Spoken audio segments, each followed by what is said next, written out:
কলকাতার স্টেটসম্যান। কলকাতার বললাম জন্মস্থান অর্থে অরিজিনালি ব্রিটিশ আমলে এটা বহু পুরনো পত্রিকা, 1818 হবে আর কি, এরকম সময়ের হবে। সেকালে কলকাতা যেহেতু ব্রিটিশ রাজধানী ছিল, ফলে কলকাতার গুরুত্ব হল ইন্ডিয়াতে তখন ছিল অনেক বেশি। তো বেশিরভাগ ইংলিশ পত্রিকা শুরু হয়েছিল কলকাতা থেকে, স্টেটসম্যানও তাই। এখন তারা দাবি করছে তারা এটা প্রকাশিত হয় দিল্লি থেকে, হোয়াটএভার। সো স্টেটসম্যান একটা বাংলাদেশ নিয়ে একটা রিপোর্ট ছাপা হয়েছে। রিপোর্ট বলা ভুল হবে, এটা রীতিমতন সম্পাদকীয়। সম্পাদকীয় বলার মানে হলো যে, সম্পাদকীয় বলতে বুঝতে হবে কোনো পত্রিকা যখন সম্পাদকীয় বলে কিছু একটা ছাপে, এর মানে হলো এটা পত্রিকার নিজের দায়িত্ব নিয়ে বলা একটা ভাষ্য। এটা অন্য লিখছে আমরা ছাপিয়ে দিছি কলাম, না, এই টাইপের কিছু না। এটা একদম পত্রিকার নিজের দায়িত্ব নিয়ে তার এডিটোরিয়াল বোর্ড যেটা আছে তাদের সম্মতিতে ছাপা হচ্ছে যে বক্তব্যটা। সো এই রিপোর্টটা হলো সে ধরনের একটা রিপোর্ট। ওকে, শিরোনাম হলো আনইজি ভ্যাকুয়াম। আনইজি অস্বস্তিকর, ইজি না, শূন্যতা, অস্বস্তিকর শূন্যতা বলে ওটা আবার অনুবাদ করে আমাদের মানবজমিন ছাপছে। কি লিখেছে সেই রিপোর্টের মধ্যে, সেই সম্পাদকীয়ের মধ্যে, এটা নিয়ে এখন আজকে কথা বলবো আমরা। বলা হচ্ছে দেশের সামগ্রিক রাজনৈতিক প্রেক্ষাপটে গভীরভাবে অস্থিরতা রয়ে গেছে। বাংলাদেশের কথা বলা হচ্ছে। কেন্দ্রীয়ভাবে বাংলাদেশের বর্তমান এক ধরনের অস্বাভাবিকতার মুখোমুখি। কেন্দ্রীয়ভাবে বলে কিছু নাই আসলে, ওদের কেন্দ্র রাজ্যের কথা চিন্তা করে বলে বলাইছে হয়তো। আমাদের এখানে কেন্দ্রীয় বলে কিছু নাই, আমাদের এখানে এই রাজধানী আছে, কেন্দ্রীয় বলে কিছু নাই। এনিওয়ে, তো বাংলাদেশে এক ধরনের অস্বাভাবিকতায় মুখোমুখি। ঐতিহ্যবাহী রাজনৈতিক দলগুলো কর্তৃত্ব ও দিক নির্দেশনা প্রতিষ্ঠায় হিমশিম খাচ্ছে। আসলে এই কথা বলে কি বুঝাতে চাইছে? বোঝাতে চাচ্ছে ঐতিহ্যবাহী বলতে চাইছে আওয়ামী লীগ, বিএনপি। অ্যাকচুয়ালি বলতে চাইছে যে বাংলাদেশের পলিটিক্যাল পরিস্থিতি এখনো পর্যন্ত পলিটিশিয়ানদের কন্ট্রোলে আসে না, এটা ইঙ্গিত করতে যাচ্ছে। সম্ভবত ব্যাকগ্রাউন্ডে তাদের মাথায় আছে আওয়ামী লীগ। আওয়ামী লীগ তো মাঠেই নাই, অস্তিত্বহীন। এটাও তাদেরকে দুঃখ দিচ্ছে। আবার এটাও সত্য যে বিএনপি সেই জায়গায়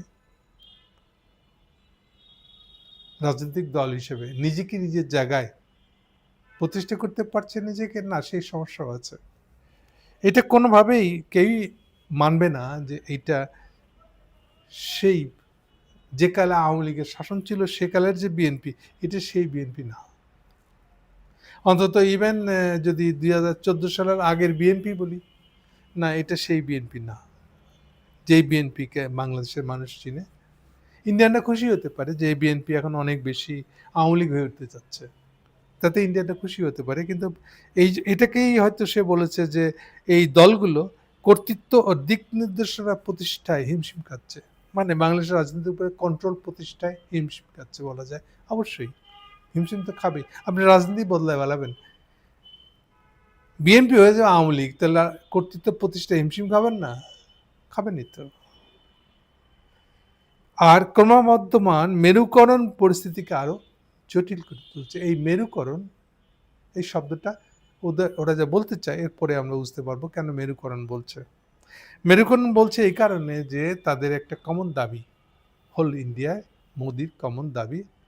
ওখানে একটা ইন্টারেস্টিং পার্ট হলো যে বাংলাদেশের বিরুদ্ধে যা কিছু মোদি বলে সেটা আবার একইভাবে রিফ্লেক্ট করে তার নিচের যতগুলো দল আছে, যতগুলো রাজনীতি প্রসঙ্গে মন্তব্যকারী আছে, সবাই ওই সরকারের পজিশনটাকেই আরো মাইক লাগায় আরো জোরে জোরে বলে, একই কথা বলবে তারা। তারা যে ভিন্ন কথা বলবে এরকম কখনো হয় না। এটা ইন্টারেস্টিং, এটা আজীব ইন্ডিয়া আর কি। নট নেসেসারি এটা ভালো, এনিওয়ে তারা এটা করে।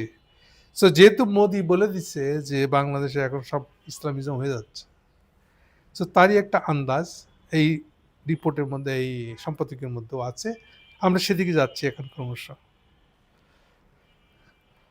যেহেতু সবগুলো পার্টির সম্পর্কে তারা একটা উপরে সাধারণ মূল্যায়ন টেনে বসছে, এই জন্য এবার ডিটেল বলতেছে। ভারপ্রাপ্ত চেয়ারম্যান তারেকের কথা বলছে, প্রায় 2 দশক ধরে লন্ডনের স্বেচ্ছা নির্বাসনে। তার দেশে ফেরার আইনি ও নিরাপত্তাজনিত বাধাগুলো অনেকটাই দূর হয়েছে। ইন্টারেস্টিং। উল্লেখ্য, আগামী 25 ডিসেম্বর তিনি দেশে ফিরছেন বলে এর মধ্যে বিএনপি দিক থেকে জানানো হয়েছে। সবাই জানি আমরা। এইবার আসছে আসল সাবজেক্টে। দেশের চলমান পরিস্থিতিতে ইসলামপন্থী দলগুলোর জন্য একটা উর্বর ক্ষেত্র তৈরি করেছে, বিশেষ করে জামাত ইসলামের জন্য। ঠিক আছে, এতক্ষণে আপনারা আপনার টার্গেটের কথা বললেন, ঠিক আছে, বুঝলাম আপনাদের টার্গেট এটা। এখন উল্টো করে বলেন তো দেখি, বাংলাদেশের ইসলামপন্থী দলগুলো তো বটেই, জামাতে ইসলাম হ্যাঁ কেন এখন রাইজ করতেছে? প্রথম কথা হলো, এই রাইজিং এর জন্য আপনারা হোল ইন্ডিয়া দায়ী, সবাই। সরকারে যারা আছে তারা তো বটেই, কংগ্রেস মোদি দুজনেই, মানে কংগ্রেস বিজেপি বা আরএসএস, এটা তো বটেই। আমি বহুবার বলেছি, এসে আপনারা 1815 সাল থেকে শুরু করছেন। আপনি ইসলাম কোপাইবেন, ইসলাম যত কোপাইতে যাবেন এটা ততই প্রমিনেন্ট হবে। হচ্ছে প্রথম কথা। সেকেন্ড কথা হচ্ছে, এই কালে কি বানাইছেন দেখেন আপনি, এখনো যেটা করতেছেন সেটা কি? আপনার শর্ত দিতেছেন বিএনপিকে আওয়ামী লীগ হয়ে যেতে হবে। তো তাহলে বাংলাদেশের মানুষ যে অ্যান্টি ইন্ডিয়ান, তারা কোথায় যাবে? তাদের জন্য একটা জায়গা দিচ্ছেন না, বিএনপিকে শর্ত দিয়ে ওকে আওয়ামী লীগ বানাইতেছেন। তাহলে এই যে গ্যাপটা তৈরি হবে, যেটাকে আমি বহুবার বলেছি, এটা একটা ইসলামী ন্যাশনালিজম, একটা ইসলামী জাতিবাদী ধারণা। ইসলামী জাতিবাদী যে ভোটারটা আছে সে কই যাইব? আপনি যদি বিএনপিকে সরাই নেন, যে ট্র্যাডিশনালি এই ভোটের প্রাপ্তি ঘটতো তার বেলায়, এই ধরনের কনস্টিটিউয়েন্সির দল ছিল বিএনপি। এখন আপনি বিএনপিকে বদল করে দিয়ে আওয়ামী লীগ বানায় ফেলবেন, তাহলে কি হবে? তাহলে এই যে গ্যাপটা তৈরি হবে, এই গ্যাপটা তৈরি করার জন্যই তো এইবার ইসলামী দলগুলো আসবে এবং মানুষ এটাকে অল্টারনেটিভ হিসেবে নেবে। তার ভোট তো অল্টারনেটিভ জায়গা কই? তাইলে আপনারা মনে করতে পারেন যে বিএনপিকে দল করে নিছি, এটা এখন আওয়ামী লীগ বানায় ছাড়বো, সেকুলারিজম খাওয়াই ছাড়বো, বটিকা। পরিণতি কি হবে? পরিণতি হবে এই যে এটা এখানে আপনারা, এটা নিয়েও আপনারা অখুশি কেন ইসলামী দল জাগলো। বাইরে বাইরে ইসলামী দল জাগলে পরে আপনার তো চুলকায় কেন? আগে এটা উত্তর দেন। আচ্ছা ঠিক আছে, এক জায়গায় বলতেছেন আপনি যে এরা হলো উদার দল, আপনারা চাচ্ছেন বাংলাদেশের উদারপন্থী দল হোক। আচ্ছা, কে উদারপন্থী? আওয়ামী লীগ উদারপন্থী ছিল? আপনাদের সেকুলারিজম বটিকা খাইলে উদারপন্থী? আচ্ছা সব বাদ দেন, খোদ বিজেপি, মোদি কি উদারপন্থী? আসেন না, উত্তর দেন। দিতে পারবেন না আমি জানি, কিন্তু মোদিকে কয়বার সমালোচনা করেছেন আপনারা, তার দলকে? আপনাদের কোনো আপত্তি আছে এই দলটা উদারপন্থী কিনা? দলটা যে উদারপন্থী না এটা তো আর বলার অপেক্ষা রাখে না, নাকি আপনাদের চোখে উদারপন্থী? তাই সেটা বলেন, তাহলে আমরা উদারপন্থীর একটা ক্রাইটেরিয়া বুঝতে পারি। তাহলে মোদি বানাবেন আপনারা এবং তাকে সমালোচনা করবেন না, আর আমাদেরকে বলবেন আমরা উদারপন্থী না। এটা হইলো? আমাদের কোনো ক্রাইটেরিয়া, নিজের ক্রাইটেরিয়া নিজে মানতেছেন না আসলে। তাহলে মোদির বেলা আপনার কোনো সমালোচনা নাই, আর ইসলামী দল হলেই এটা উদারপন্থী না। এই সাইনবোর্ড তো ভালো না, এই সাইনবোর্ড তো আপনার পক্ষপাত দুষ্ট। আসলে সোজা কথা হলো যে আপনি ইসলাম বিদ্বেষের ভিতরে ঢুকে আছে। এই যে ইসলাম বিদ্বেষ তৈরি করে দিয়েছিল বঙ্কিমেরা, রামমোহন রায়ের উস্কানিতে পড়ে, রামমোহন রায়ের উদ্দেশ্য এটা ছিল না, কিন্তু তার পরিণতিটা শেষ পর্যন্ত বঙ্কিমদের হাতে পড়ে এরকম হয়েছিল। এটাই কংগ্রেস, এইটাই বঙ্কিম উত্তর বা বঙ্কিমের সমসাময়িক ছিল বিবেকানন্দ, তার সাথে ছিল সামথিং ঘোষ, একটু পরে মনে করবো আমার। এরাই তো এই কাণ্ডটা করছে, এবং এরই পক্ষিতে কংগ্রেস এরকম একটা দল হয়েছে 1825 সালে। তাহলে আপনারা এরকম একটা দল বানাই দিবেন আর বলবেন যে মুসলমানরা কেন জিন্নার হাত ধরে পাকিস্তান বানাতে গেল, ওটাকে দোষ দেবেন। আমি বহুবার বলেছি যে সবসময় মনে রাখবেন, আপনি যা করবেন তারই প্রতিক্রিয়া আপনার বিরুদ্ধে গিয়ে সামনে খাড়াবে। ফলে কাউকে অভিযুক্ত করার আগে নিজেকে তাকায় দেখেন, রিফ্লেক্ট করেন আপনি কি করেছেন, আপনার করার জন্য আপনার এনিমি তৈরি হয়েছে কিনা। কাউকে এনিমি হিসেবে ঠাউরানোর আগে একবার নিজের দিকে রিফ্লেক্ট করে থাকেন, ফিরে তাকান, আপনি কি ওই এনিমির জন্মদাতা? চিন্তা করে দেখেন। আমি শিওর সবসময় দেখবেন অন্তত ইন্ডিয়ার বেলাতে এটা ঘটবেই। আপনারাই এই যাদেরকে ইসলামিস্ট বলতেছেন এদেরকে তৈরি করার জন্য দায়ী আপনারা। আপনারা এমন সব নীতি নিচ্ছেন, এমন সব শর্ত দিয়ে বিএনপিকে আওয়ামী লীগ বানাচ্ছেন, এর পরিণতিতে ইসলামিক দলগুলোতে ওই জায়গা খালি জায়গাটা দখল করতে আসবে। তার মানে ইট ইজ ইউ যারা ইসলামিক দল বাংলাদেশে বাড়ানোর চেষ্টা করছেন। সেকেন্ড প্রসঙ্গ আসেন, ধরেন একটা কেউ ইসলামিক দল করতে, তা অসুবিধা কি আপনার? বাংলাদেশে জনসংখ্যার 90% হলো মুসলমান, একটা ইসলামিক দলের প্রবলেম কি? আপনার প্রবলেম এই জন্য আপনারা জানেন না হাউ টু হ্যান্ডেল একটা ধর্মীয় দলকে হ্যান্ডেল করতে হয় কি করে। আচ্ছা ঠিক আছে, ধর্মীয় দল, আপনাকে ধর্মীয় দল বলে চুলকানি না ইসলামী দল বলে চুলকানি? যদি ধর্মীয় দল হলে তাহলে তারপর প্রথম চুলকানি হওয়া ছিল বিজেপিকে দেখে। আপনার বিজেপিকে নিয়ে কোনো চুলকানি আছে? এটা কি ধর্মীয় দল না? না, এই জায়গায় আপনি লজ্জা অবনত বধূর মতন আচরণ করবেন বেচারা। আচ্ছা ঠিক আছে, ধরে নিলাম আপনার ধর্ম প্রসঙ্গে। ওকে, এখন আসেন আপনাকে ফর্মুলা দিয়ে একটা, কেউ ধর্মীয় দল কিনা এটা আলাদা করা মুশকিল আসলে। At the end of the day সব ধর্মীয় দলের পিছনেই, বা সব দলেরই পিছনে, সব দলেরই পিছনে একসময় থিওলজি পাইবেন খুঁজে। কারণ ভালো করে খেয়াল রাখেন, ভালো করে কান খাড়া করে শোনেন, দুনিয়া এমন কোনো আইডিয়া নাই যে আইডিয়াটার উৎপত্তি কোনো না কোনো একটা থিওলজি থেকে হয়েছে।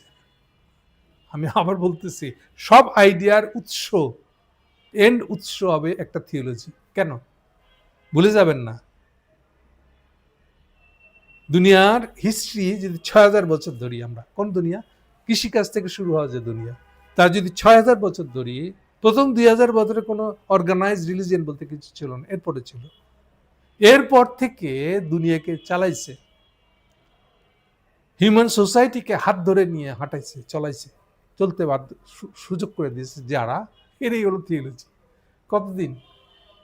আপ টু ১৫০০, ১৪০০ সালের শেষ, ১৫০০ শুরু, এরকম একটা সময় থেকে, এই যেটাকে রেনেসা বলে। রেনেসার আগে পর্যন্ত হোল দুনিয়াতে যা কিছু হয়েছে সব কোনো না কোনো একটা থিওলজি থেকে হয়েছে। এবং হিউম্যান হিস্ট্রি ৪,০০০ বছর ধর্মীয় থিওলজি এর হাত ধরে আসছে। এই কারণে সব চিন্তার উৎস আলটিমেটলি গিয়ে পড়বে একটা থিওলজি। এখন আপনি একালে রাজনীতি করতে আসে কোনটা ধর্মীয় আর কোনটা না ধর্মীয় আলাদা করবেন কি করে? এইবার বুঝছেন কিছু? তাহলে আপনার এটা যে একটা নির্জলা ইসলাম বিদ্বেষ, আপনি পছন্দ করেন ইসলাম কেন? এর মানে তো হলো আপনি একটা ঘোরতর হিন্দুত্ববাদী, এই জন্য ইসলাম বিদ্বেষ করতেছেন। এটা তো আর ৫টা ধর্ম মনে হচ্ছে না আপনার কাছে। নিজেরা যে ধর্মীয় রাজনীতি করতেছে তা খবর নেই। ওকে, আরো সোজাসুজি দিই। এবার আসেন যে একটা ইসলামপন্থী দলকে কি করে রিপাবলিকের মধ্যে জায়গা দিবেন।